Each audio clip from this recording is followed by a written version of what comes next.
stuff we have covered thus far. Do a little review on some stuff that we covered on Tuesday, right? Activators, deactivators, what they direct, right? Ortho-para for activators, for electron donating groups. Meta for deactivators or electron withdrawing groups. And then we'll get into a few more reactions with aromatics. Okay. And then we'll finally move on from aromatics, just in time for me to start talking about aromatics with my intro to OChem class, although it'll be a very different different discussion. I have got to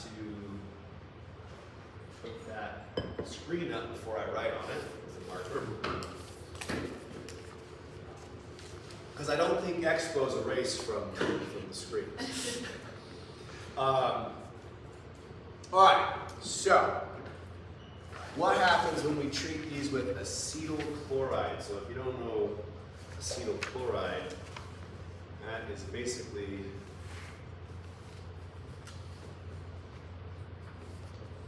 this. We're going to react it with this. What is the product going to be? Well, look and see if it's pi bonds on those groups or if it is lone pairs on those substituents. And look, we have a couple that have more than one. Do they get along with each other? Do they oppose each other? And what are we tacking on, right? So in this case, this is going to be like that. Essentially, this is a Friedel-Crafts acylation, okay? So remember, with Friedel-Crafts, we have something hooked onto a bromine or a chlorine that is then going to just, that chlorine's going to leave, and we're going to tack on whatever the rest is. So this is essentially the group that we're going to put on the benzene ring. All right. So nitro, is that activating or deactivating? Yeah. Deactivating, right? It's a strong deactivator, and it's not written here, but if we were to write this out, it would have pi bonds to the oxygen, not lone pair. So that means it is meta, yes? So ortho, meta, and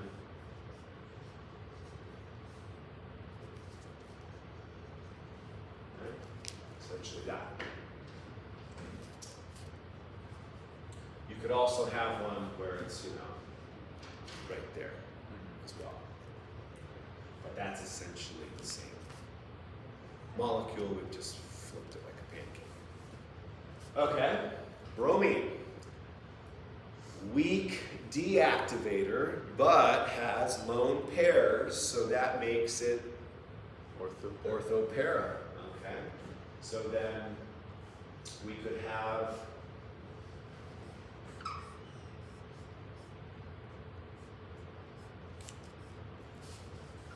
here where it's ortho, so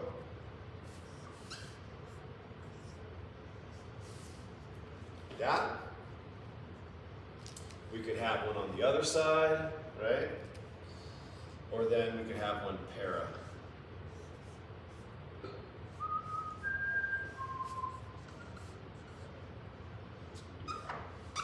Here. And remember, you'll probably have about twice as much ortho than para, just because there are two ortho sites, only one parasite. I swear to God, I didn't plan that. That just came out and I realized what I said.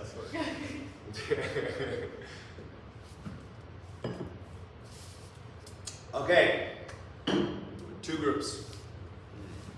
What's that? D. What's that? Activate. Lone pair, pi bonds. Okay, so this wants to be meta director. This wants to be an ortho-para director. So if we have something that is meta to the nitro, look, oh, that's para. Good, right? If we have something that's ortho, no bueno, that's meta, also no bueno. So we can put one here. That satisfies both. How about this? This is not good because it's para to a meta director and it's meta to an ortho para director. But we could also put one here, right? Because that is now ortho and meta, respectively. Okay. All right, another two, OH, strong activator, and then an ether. What is that? Activator. And what kind of an activator? Oh, moderate. Moderate. So that means if these end up opposing each other, the alcohol is going to win out. Okay, let's see. They're both ortho para directors. If we put it here, that's ortho to each, right? Okay. If we put it para to this one, Still ortho. ortho. Para to this one, ortho. So we have a site here, and a site here. This one, however, is not really going to have, maybe in trace amounts, but this is not really going to occur because it's meta to both. So everyone here is happy. This is a get along gang.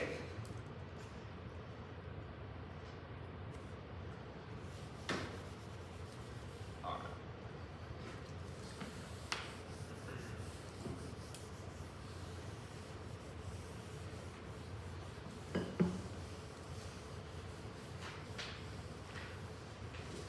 Blue doesn't erase too well, does it? Okay, this is going back a couple lectures ago now. We have a benzene ring, we just want to add a substituent to it, so we put it in the presence of fuming sulfuric acid, and this is going to add a sulfonate group, not a sulfate group. If it was a sulfate group, it would be attached at a different spot. Okay, the sulfonate is going to be attached at the sulfur spot. Okay, and so essentially it's going to be SO3H.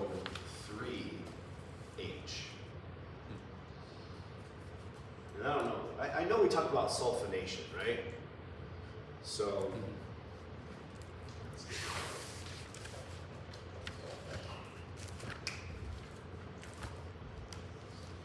Benzene here,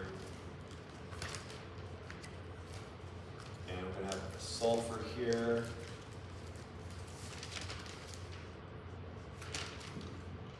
That's the product we get. That's a sulfonate. Okay. And now, if we wanted to add something to that, is that going to be a deactivator or an activator? Deactivator. Deactivator, pi bonds. Okay. The next one, pretty straightforward, right? And the reason I'm bringing, this one up, what are we going to tack on there? Bromine. Bromine, yeah, just halogenation. The reason I bring this up is because we're going to be using this to then get di-substituted benzenes, right? So we can start with a benzene, add a bromine to it. Bromine's a good leaving group. So then, and it's also a weak deactivator, but it's ortho para director. So we could put something here, here, or here, tack on another group, right? And then we can kick this off and put something else on there, right? So again, think about this as your toolbox for synthesis. When we're trying to make products, we look at the stock room and see what we have, and then we open up our toolbox and see how can we get there.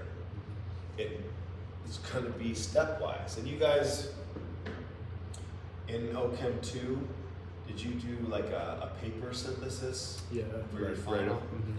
Okay, so you know about that, right? You start with something, you modify it, you then modify it again, you keep modifying it until you get the desired product. Okay? This is a way also to get stepwise synthesis. Okay. All right.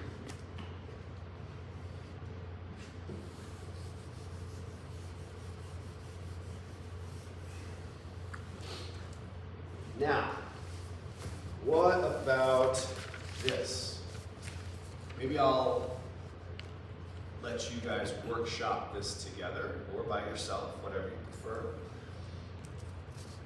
Are they cooperating? Are they opposing? Are they directors of orthopera or meta? Come up with the products here. Oh, this is cut off, but you have it on your worksheet and you have it up there.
We have this chart for the test then? Yeah. Okay.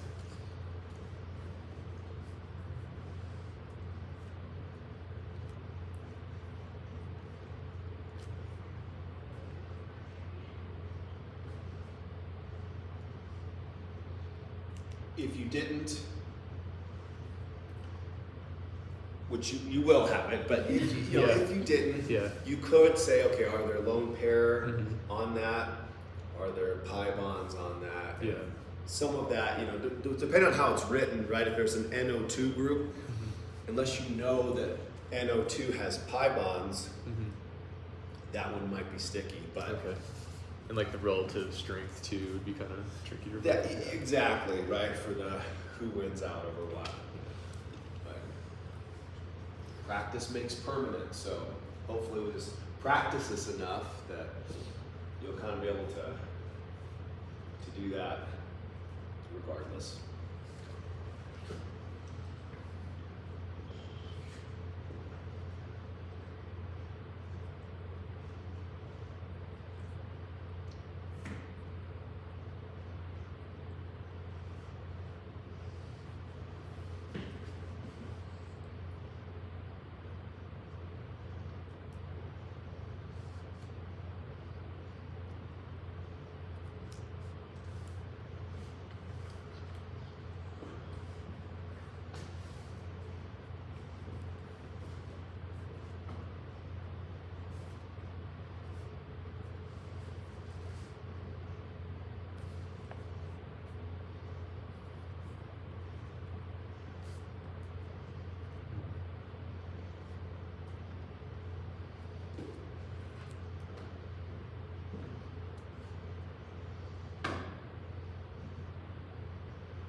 ortho. And then the words pair to Okay, yeah, pair and then ortho one, yeah.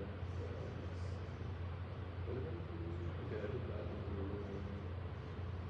Somehow I thought this one would be bigger, but I think because that's ortho to both of them, right?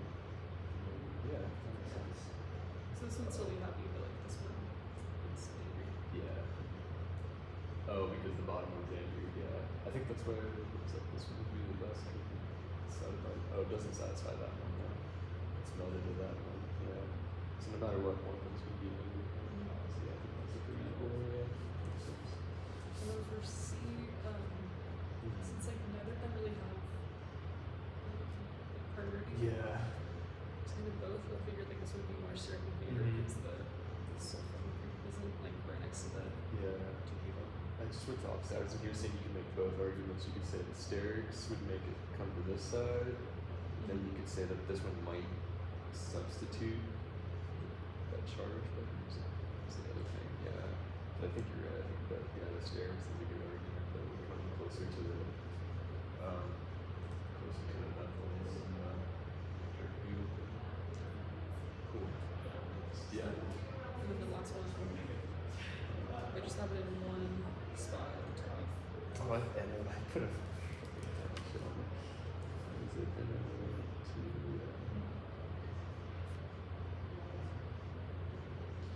yeah, catching up to sleep still. And you missed last class. What's that? And you missed last class. I did, yeah. So, Okay, cool. That's what I got.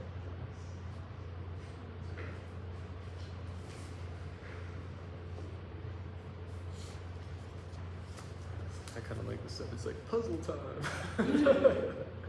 Got a riddle for you guys. Where's it gonna go? now some of these can be fun puzzles. Yeah. To have out. That's how I learned to like math and stuff. I'm like, Yeah. I used to stress about it. I'm like, no, it's just puzzles. It's just like, It's just that's pretty what got me. cheesy. That's what got me through like the trig substitution oh yeah. unit of Calc 2. Of was, like, Calc not 2. hard. Oh, I didn't get to that yet. Yeah, you're in second year Calc, right? Yeah. Well, I'm like all the way done with it, Wow. but it was like a while before.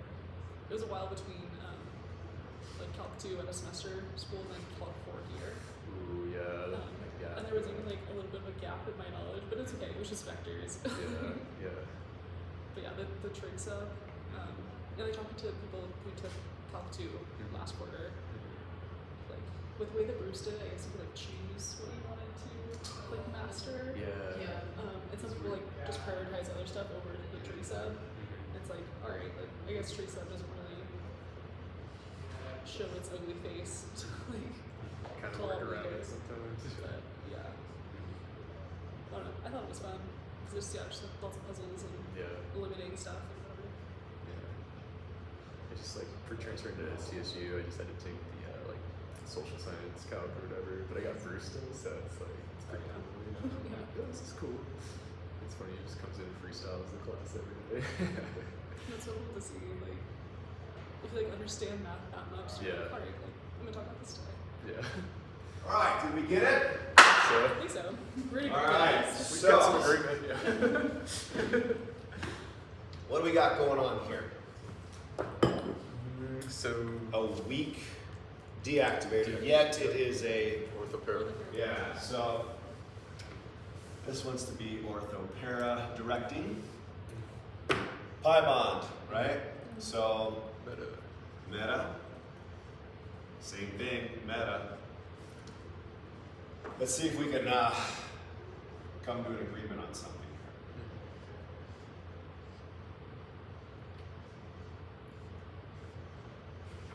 What are we adding to it? Chlorine. Chlorine, okay. So these are ortho.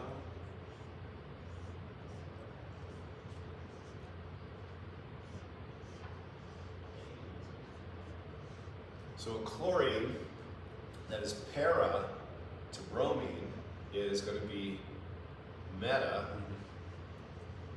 to the esters. So that's good. Yep. Okay. What about this? It's it's ortho to the ortho to a meta, meta to and the para to a meta, and meta to an ortho para. So this is really the only option, right? Now, that said, oh, I guess we gotta tell us what we're doing. But that said, if you were to say, well, my God, there are two, are these strong? These are probably fairly strong, or at least moderate, right? We've got two moderate deactivators and a weak deactivator. What do deactivators do? They slow down the reaction. If you said, you know,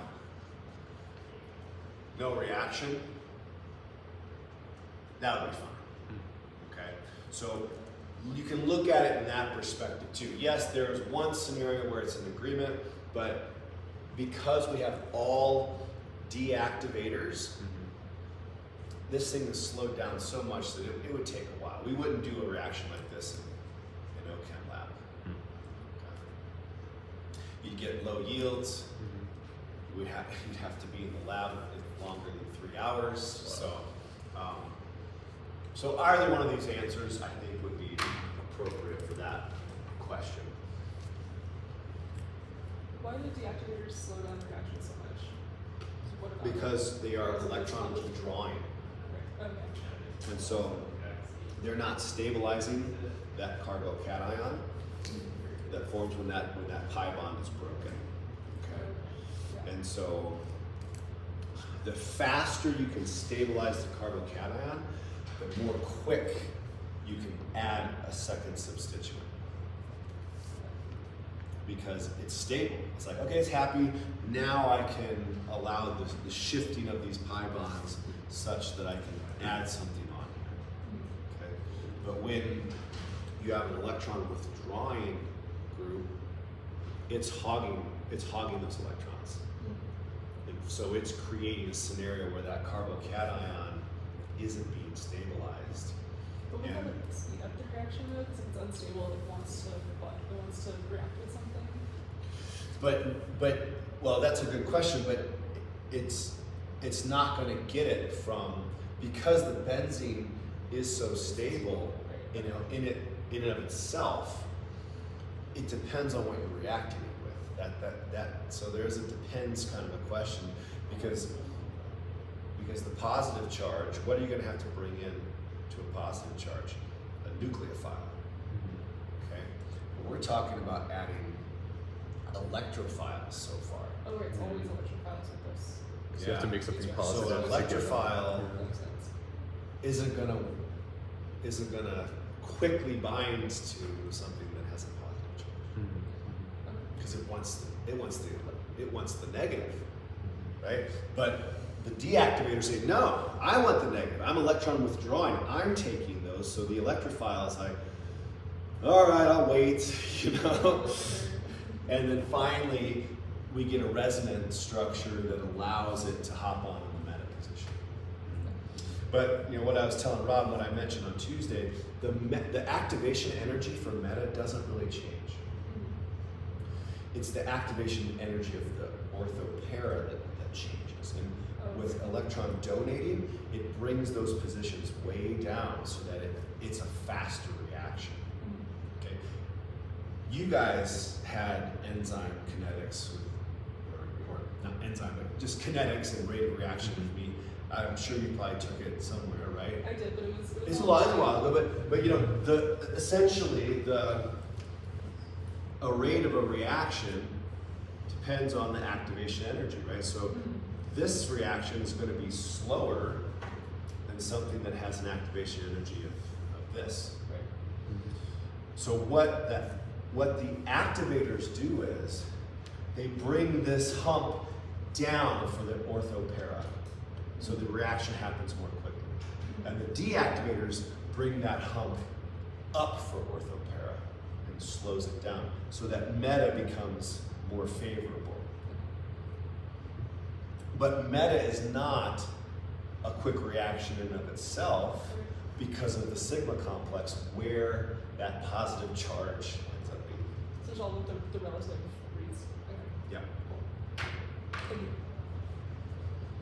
Good questions. Keep them coming. I may or may not have an answer that is that good, but there's only one way to find out. All right, so, well, we got a couple things going on here. We've got activator.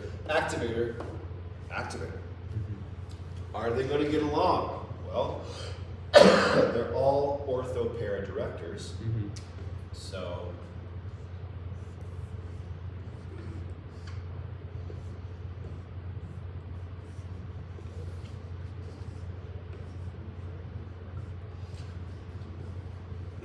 we're adding a nitro group here. All right, so what is ortho to this group is ortho to that group, but meta to that group, okay? What's ortho to this group is meta to this group and that, or is meta to this group and meta to this group. So that's even worse, right? And what's ortho to here is para to here, but meta to here. So there's always going to be a conflict no matter which carbon we put that nitro group on. Okay? So then we got to say, well, which ones are going to be more likely?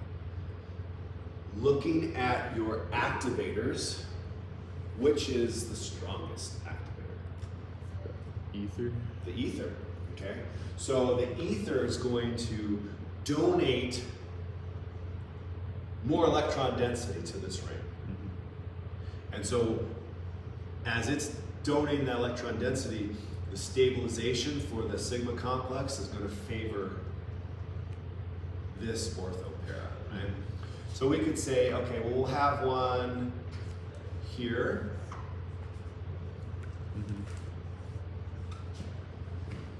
And we could have one here, right? We're not going to have one here. I mean, we could, but it'd be trace, very trace. Because this is stronger than these two. Okay. Right? Even with there being two methyls, it's still because this is Yeah, it's stronger. not like, that's a good question. It's not like the methyls say, hey, let's unite. Yeah, right. Methyl alliance against the ether, right? But no, it doesn't. That's a great question. Okay. As far as I know, that's not the case. They might, in order to get that trace amount where it's in that wonky position, but still, like, it's not much of an alliance if this methyl is ending up meta. Yeah. Right? Especially meta to the stronger group. Yeah.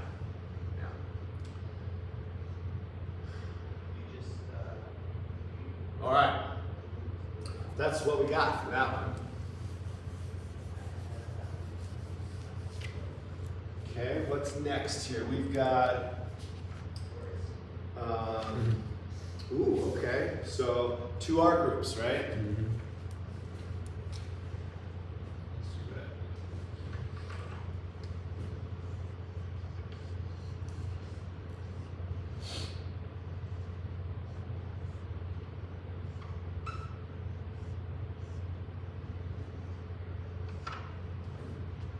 Two R groups, they're both weak activators, so they both want to be ortho or para.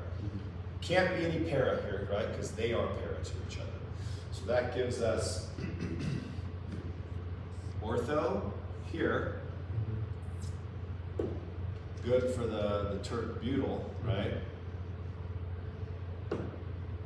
No bueno for the methyl. Then we have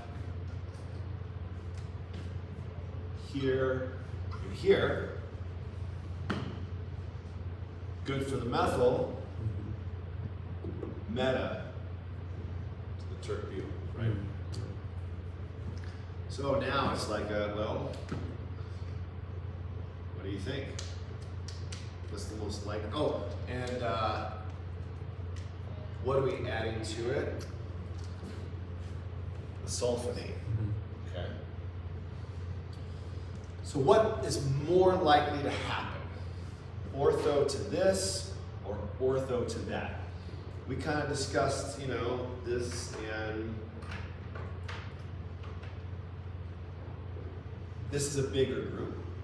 So even though they're both weak activators, there's more electron density with this bigger group. So that could favor here. But it's also more of a steric hindrance, right? And I heard you guys didn't hear the term spinach. Sean didn't talk about spinach. Okay. No. So I'll introduce it now, so if I say it again, you'll know. It's not my term. It's you know, crusty old OChem professor's term, but back in the day when kids were forced to eat their food and parents only made one dinner. Not like nowadays. Oh, how would you like it? Short order for you, short order for you. Yeah, sure. Oh, I'm sorry, the wrong plate. Let me get you the yellow plate. And you're 6, you're not 2. Yeah, it's terrible now. But you know, you have your spinach, your wilted spinach on the plate, and you just move that out of the way as a kid because you didn't want to eat wilted spinach to get to the meat and potatoes. Yeah. Right? So spinach, the more spinach you have means the more molecule you have, more atoms you have to move out of the way to get here. Okay. So I would guess you would get a gamish of all of these, right? Okay. But if I had, you know, so again, you know, there's not a real good right answer to this in my opinion. But even though this has more electron density, it has more spinach. So I would guess here or here would be easier to put that bulky sulfonate group because, you know, it's a big group and it's got 3 highly electronegative oxygens on there, right? And so this would probably make more sense to me. Okay. So sterics would take over. But you know, someone else could argue, but this might donate more electron density, which you have a lot of electronegative oxygens that could benefit for that. So you know, I think it's, you know, coin toss. So you know, I like these 2 problems in particular because it shows that there are multiple answers that, if justified, are correct. Right? You could draw this out like we did, or you could say, you know, based on the fact that they're all deactivators, I doubt this thing will happen. Or you could do both. You could say, well, this is what it would be if it happens, but I doubt it's going to happen. Right? All right, so let's do this last one. You can see this one here. Right? There's no Murphy's Law, like anything that can happen eventually will happen? Well, yes, and you know, when talking about this, if we gave it infinite amount of time, it would happen. Yeah, of course. Like in nature. But ain't got no time. Yeah. Right? I'm middle-aged now. I can't wait for that. So, all right. So we have, this is interesting. Okay, we have an OH. That's a strong activator. That is a weak deactivator, but also a orthopara director. And then we have strong deactivator, okay, which wants to be meta. So we're going to put a nitro group on there. And if we put it here, that's ortho to this, meta to this, but also meta to this. Okay, so that one, we'll put a pin in that, maybe. Here, that's just no good. Yes, that's para to the bromine, but it's meta to an orthopara director, and it's ortho to a meta director. So this one is worse than this one. This one is pleasing to bromine, displeasing to these two. Okay. So we really have to say, okay, well, this one is probably the best one, right? Just because it satisfies two of the three.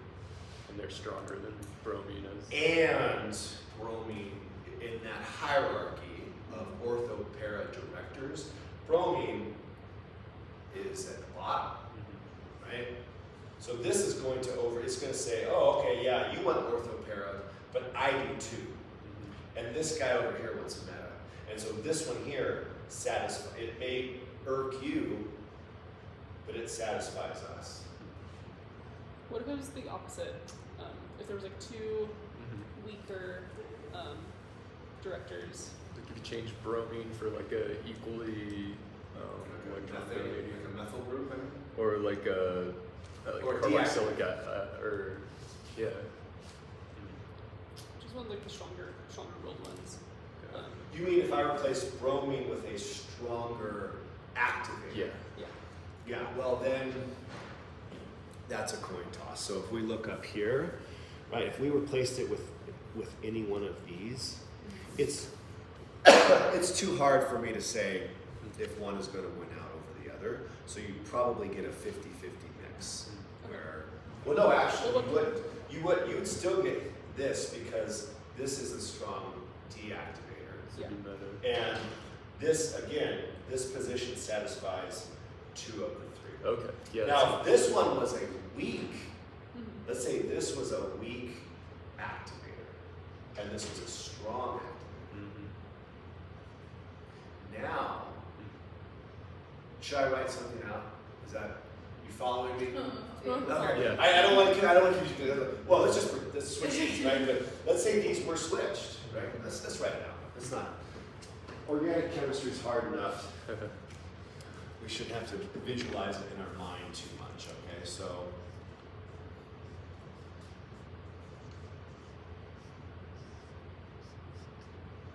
and then, yeah, we have our NO2 here. This is good for here, but bad for there, right? So this is an option. This one, good, but bad, right? This one, good here, but bad and bad, okay? And so, maybe kind of getting to your question, Rob, of, what if the methyls kind of gang up? Like this is kind of a situation where, okay, none of these satisfy. This satisfies two of the three if we put it here, right? Yeah. But it makes our strong activator lose. Yeah. And so I think, again, you would have some mixture of all three. Okay? Because this oxygen is so much stronger than bromine, you would have a product here where it's overriding these two, but this is really strong. Okay. This probably would be less, right? Then you have this one that satisfies two of the three, but it doesn't satisfy that really strong one, so that would be less too. And then you have this one that upsets two of the three and satisfies the strong one, right? So probably going to have a mixture if it were switched. I have one more scenario. If like both of the strong groups in the original molecule were weak and the bromine was strong, or where the the bromine bromine was. was Okay, so strong. let's look at some examples of some. Like, does the Thing is, there is no real weak. Bromine's a weak deactivator, but there aren't any weak meta-directors. They're moderate to strong, but let's say we had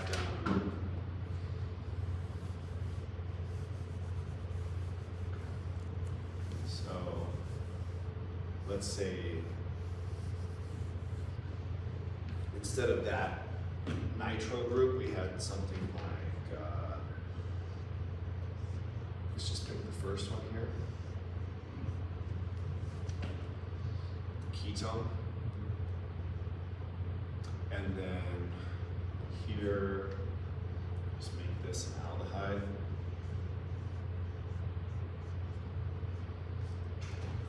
So not the strongest of deactivators, right? Weaker deactivators.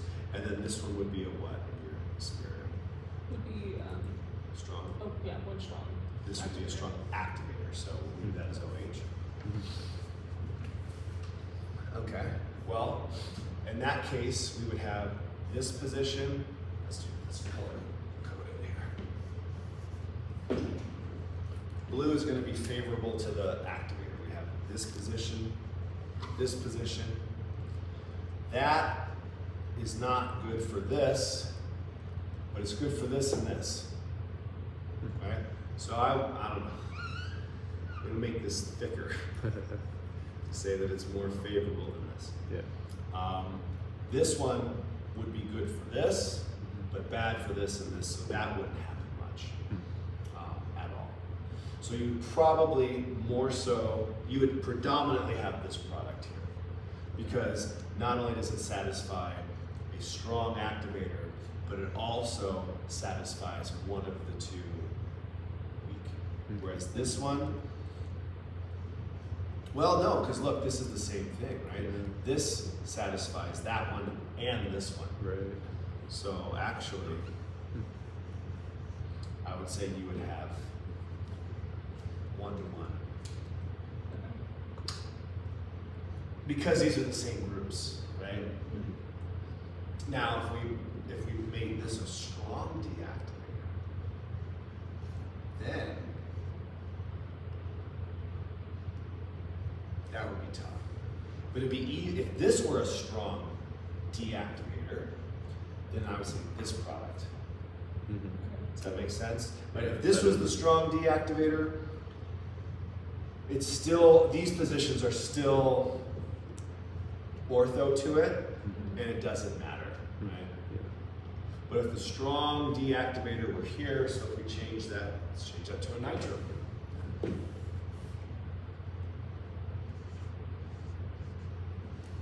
Here, then I would say,